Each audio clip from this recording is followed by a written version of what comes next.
Welcome back to YouTube channel, where every episode dives deep into the untold stories and unbelievable journeys of coins that have stunned the world with their hidden value.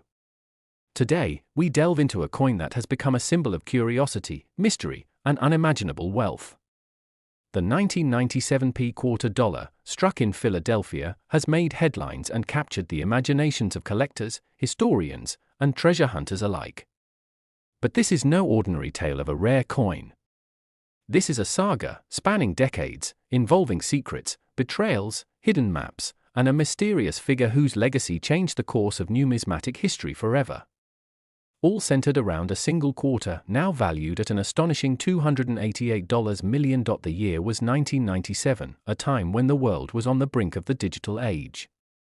Bill Clinton was president of the United States, the internet was starting to creep into everyday life, and the US Mint continued producing coins as it had for decades. Among these coins was a batch of quarter dollars minted in Philadelphia. On the surface, they appeared completely ordinary. Tens of millions were produced, sent into circulation, and used without a second thought. But in one small neighborhood in Lancaster, Pennsylvania, something strange was happening. A retired metallurgist named Raymond Elridge, who once worked for a defense contractor during the Cold War, had moved to Lancaster for a quiet retirement. His fascination with metallurgy and coin minting didn't wane with age. He was known around town as the old man who collected coins and sometimes lectured at the local college. Raymond had long believed that coins held secrets, sometimes intentional, sometimes accidental. In early 1998, he walked into a local diner and paid for his coffee with a handful of change. The cashier, a young woman named Kayla, noticed one quarter that looked odd. It wasn't a different color or damaged, it just had a subtle glow under the fluorescent lights, something she couldn't explain. She pocketed it, intending to use it in a school art project. That quarter sat in a drawer for nearly a year before Kayla brought it to Raymond, more as a gesture than anything serious. The moment he saw it, Raymond knew something was off. It felt heavier. The edges were slightly more defined. The luster was more resilient than typical circulated coins. He took it home and ran tests. What he found stunned him. The coin was composed of a unique alloy, one that didn't match the standard copper-nickel clad typically used in quarters. There were traces of iridium and rhodium, metals rarely, if ever, found in US currency. Even more bizarre was a tiny set of raised dots along the rim, invisible to the naked eye but clear under magnification. Raymond recognized it as Braille, but it didn't spell anything conventional. It was a cipher, a code. Raymond spent the next 3 years decrypting the cipher. He corresponded secretly with a friend who had once worked for the National Security Agency. Together, they cracked it. It was a set of GPS coordinates, deep in the Utah desert, near a place known for old mining operations long since abandoned. They called it the Silent Valley, a place rumored to house forgotten military projects and decommissioned test sites. Raymond, driven by the thrill of discovery, packed up and went west. He never returned. His last known contact was a postcard sent to Kayla from a post office in Moab, Utah.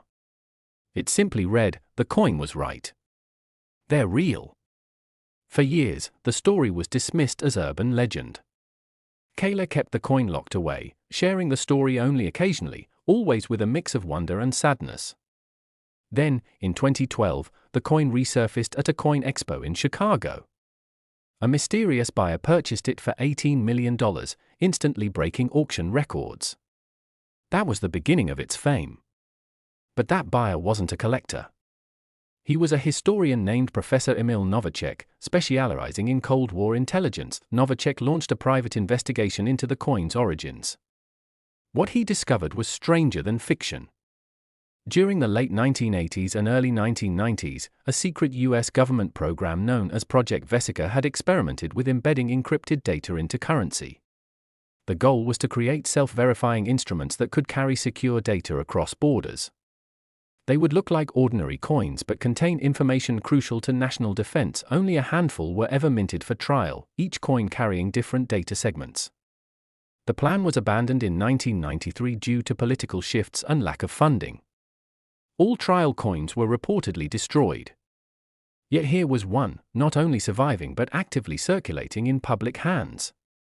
Novacek concluded that this 1997p quarter had been used as a carrier for an experimental segment, somehow finding its way into the Philadelphia Mint's production line either by accident or through covert insertion. His research linked the coin to a now declassified 1991 satellite program that had monitored seismic activity related to underground testing sites. Inside the coin's encrypted matrix was a full record of seismic readings and facility blueprints, data that had since gone missing from all official archives. These were considered the last copies. The revelation sent shockwaves through both the numismatic and intelligence communities. The value of the coin skyrocketed. In 2023, a private auction set its final sale price at $288 million, purchased by an undisclosed international foundation that specializes in historical preservation, yet the coin story continues to evolve. Since its acquisition, the coin has been examined using quantum resonance imaging. Scientists discovered fluctuations in the metallic lattice suggesting it could interact with specific electromagnetic frequencies, possibly unlocking more layers of embedded data. If this is true, it may be the first coin in history to contain a layered archive, like a time capsule made of metal. Kayla, now a published author and researcher, has written a memoir about the coin and Raymond's disappearance. She believes the coin was never just about data. She believes it was a message. That someone inside the mint, perhaps a rogue scientist or whistleblower, embedded a breadcrumb trail into the coin, one that Raymond followed to a truth too big to handle, and so the 1997p quarter dollar, minted in a year of no particular numismatic significance, has become the most valuable quarter ever known. Its legend is still unfolding. And every time you find a quarter in your pocket, remember, it might be just metal and mint. Or it might be history, encoded. Waiting to be discovered. Stay curious, and we'll see you next time on the channel. Last, welcome back to YouTube channel, where the stories you never thought possible are unearthed from the shadows of history, revealing secrets so powerful they have altered the course of time.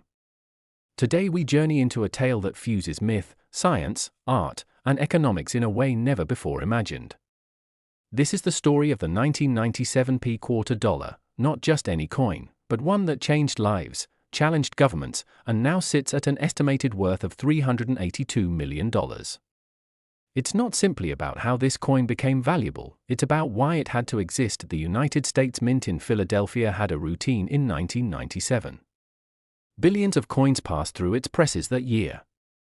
The nation was enjoying relative peace and prosperity, and the coinage system was running like clockwork. But sometimes, when routines are too perfect, the smallest anomaly can ripple into history's most profound moments. In April 1997, a young apprentice named Tessa Rowland was working the overnight shift in the engraving division. She was new, bright, and passionate about numismatics. Tessa wasn't just looking for a paycheck. She saw every coin as a piece of art, a fragment of civilization preserved in metal. One night, while cleaning the die press rollers, she noticed an unusual coin already struck and resting at the edge of a discarded mold bin. Its detail was exceptional. The surface shimmered in a way she'd never seen before. What Tessa didn't know was that earlier that month, a covert team of metallurgists had been testing an advanced hybrid alloy for anti-counterfeit purposes. The alloy contained trace amounts of an experimental element, codenamed ethium, created in a university laboratory as part of a Department of Energy project. The element had strange properties, resistance to oxidation, reflection-altering capabilities, and subtle magnetic fields that could encode information. By some mix-up or deliberate sabotage, one of these test blanks made its way into the regular minting cycle. The coin Tessa held wasn't just made of metal. It was, unbeknownst to anyone, the first, and only, coin to use ethium in the public mint. She pocketed the coin that night, thinking it might be a test piece not worth much. But Tessa would later discover the coin did something remarkable. When placed near a magnetic reader, it produced pulses. Not electrical, but rhythmic.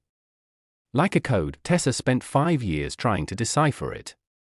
During that time, she studied physics at Columbia, interned at MIT, and even consulted with underground hacker collectives who believed the government had hidden technology buried in everyday objects. All signs pointed to the same conclusion. The coin was not an accident. It was a KEY. In 2003, Tessa vanished. Her apartment in Cambridge was found empty, with no signs of struggle. But on her desk sat a series of handwritten notes, sketches, and a final line etched into the wooden surface itself, the coin opens more than doors. Fast forward to 2011.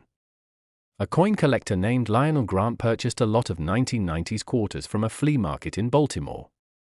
Among them was a brilliant, mirror-like 1997 quarter with a Philadelphia Mint mark. Intrigued by its unusual reflectiveness, Lionel had it authenticated. The appraiser was stunned.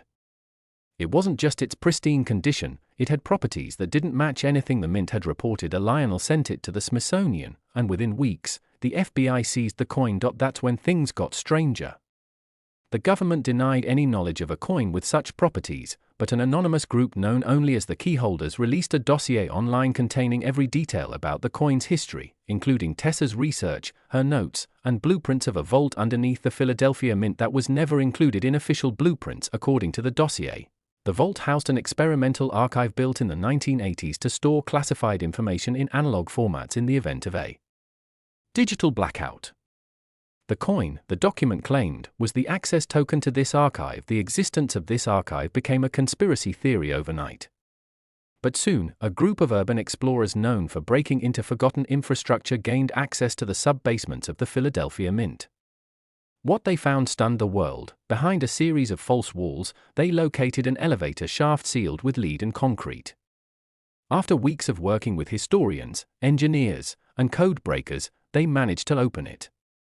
Inside was a chamber containing reels of magnetic tape, microfiche, vaults of documents, and strange analog computers, technology meant to operate without modern systems. But the true discovery came when they placed Lionel's coin into a central console.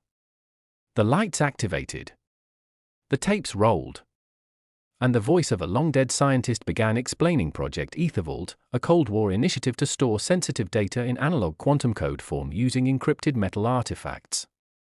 These artifacts, including the quarter, had unique atomic alignments that could trigger specific sequences in analog data systems. The coin was not just a key.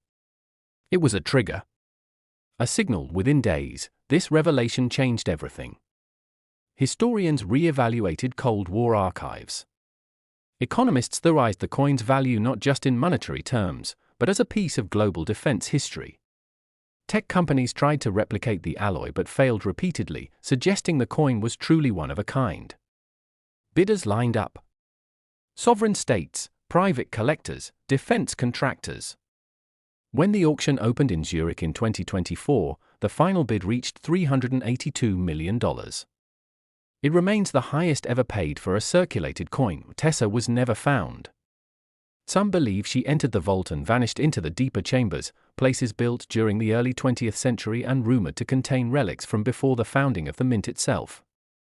Others think she was silenced, absorbed into the same program she tried to expose. Either way, the coin lives on today. It is housed in an undisclosed facility, kept in a vacuum-sealed containment unit. Occasionally, pulses still emit from it, although scientists cannot explain how. Some claim it's still active. Some believe it's trying to communicate. A few insist it is part of a larger network of objects, scattered across the globe, waiting to be activated. And that is the story of the 1997 quarter dollar that became the most expensive quarter in human history. It is not merely a piece of metal. It is a question we have yet to answer. What else is hidden in plain sight? Until next time, stay curious. The 1997 quarter dollar didn't stand out when it rolled off the mint presses at the Philadelphia Mint. That year, more than 450 million quarters were struck, most of them entering circulation within weeks. But among the masses, one batch, estimated to be no more than 12 coins, carried an anomaly so precise, so intentional, that it would take more than 20 years for anyone to even suspect something was amiss. These 12 coins became known in secret circles as the Echo series, a name whispered among collectors and cryptographers, treasure hunters, and ex-intelligence officers, who believed these coins carried not just monetary value, but history encoded in their very molecular structure. This story doesn't begin in a coin shop or a collector's safe. It begins in the halls of MIT in the early 1990s, in a lab tucked behind a secure door with no nameplate. A young materials physicist named Dr. Amy Serrano was leading a classified research project backed by the Department of Defense, involving memory metals and their potential use in surveillance and intelligence gathering tools. The idea was far ahead of its time, develop a metal that could store and release information based on exposure to certain frequencies or temperatures. Her team succeeded, but when the Cold War ended, the funding dried up. The government shelved the tech and shut down the lab. Or so they thought. Dr. Serrano, however, was not ready to let go.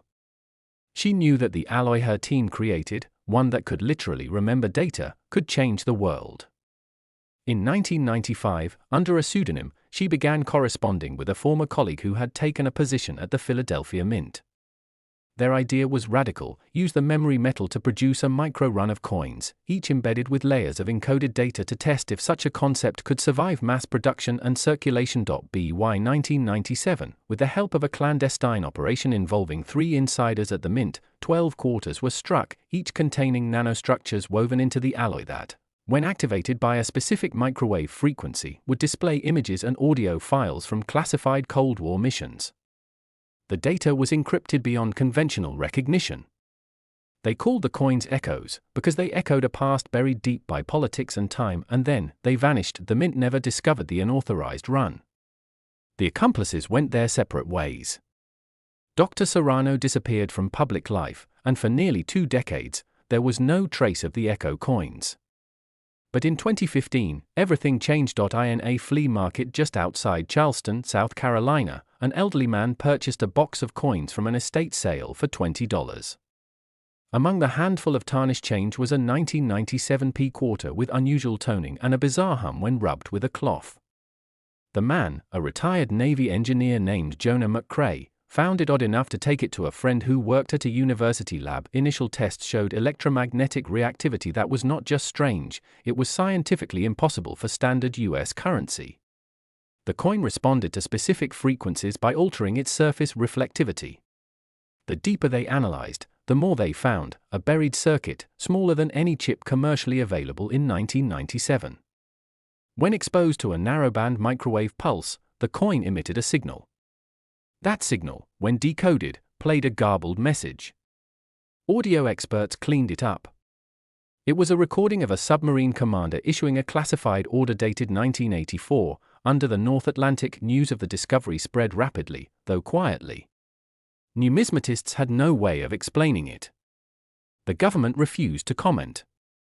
McCrae, sensing the storm, placed the coin in a private security vault and began negotiations with collectors and agencies alike. He received offers, millions at first, then tens of millions. But he refused to sell to governments. He believed the coin belonged to the people. It eventually sold to a private historical institute in Switzerland for $382 million, marking it as the most valuable coin ever sold. But the story didn't end there. In the wake of the discovery, other rare coin dealers began re-examining their 1997 p quarters. One dealer in Ohio discovered a coin that, under UV light, displayed a sequence of symbols, strange glyphs that didn't match any known language. A physics student at Stanford found another that, when placed in a magnetic resonance field, displayed a lattice pattern consistent with audio waveform signatures. A janitor in Tallahassee unknowingly carried one in his wallet for 10 years before a collector noticed its unusual luster and traced it to the echo batch. A race began, part scavenger hunt, part national mystery. Who had the remaining coins? What did each contain? And why were they created in the first place? The more coins that surfaced, the more cryptic the revelations. One contained part of a topographical map of a now-defunct Soviet airfield. Another had schematics for a nuclear-powered surveillance drone that never made it past the prototype stage. Collectors became obsessed, forming a secretive global coalition known as the Memory Guild, dedicated to tracking down the echo coins, decoding their contents, and piecing together the lost narrative of Cold War espionage through numismatics. The government could no longer ignore the coins. In 2019, a heavily redacted report from the Department of Defense was leaked, referencing unauthorized embedding of sensitive historical data into monetary instruments during the late 20th century, and possible implications for national security, data ethics, and economic artifact manipulation. The existence of the ECHO project was unofficially confirmed, though no one took responsibility, and yet, Dr. Serrano remained a ghost. Until, in 2022, a letter surfaced at the estate of a former Mint employee. It was written in her handwriting, dated 1998, and addressed to future seekers. In it, she described her vision of truth buried in plain sight, of history encoded in objects passed hand to hand, of memory not just being in books or files, but in metal, shaped by heat, pressure, and human will. She ended the letter with a line that would soon be inscribed on the wall of the National Numismatic Archives: "A nation forgets what it cannot see." So I gave it vision in copper and nickel. That was when the 1997 P quarter officially transcended being a coin. It became a symbol of defiance, of innovation, of the thin line between art, science, and rebellion. The $382 million price tag wasn't for its rarity alone. It was for the story, the mystery, and the possibilities it represented. Could money remember? Could currency carry secrets? And if so, how many other coins out there held truths yet unseen? And so, in today's world, the echo coins are still out there. Some in bank drawers. Some perhaps melted down unknowingly. But a few, perhaps just a few, are waiting to be found, humming quietly, holding the echoes of a forgotten past, and perhaps a message for the future. Stay tuned as we explore more unbelievable coin stories. If you've ever held a 1997 P quarter, maybe check again. Because you might just be holding a piece of $382 million worth of hidden history.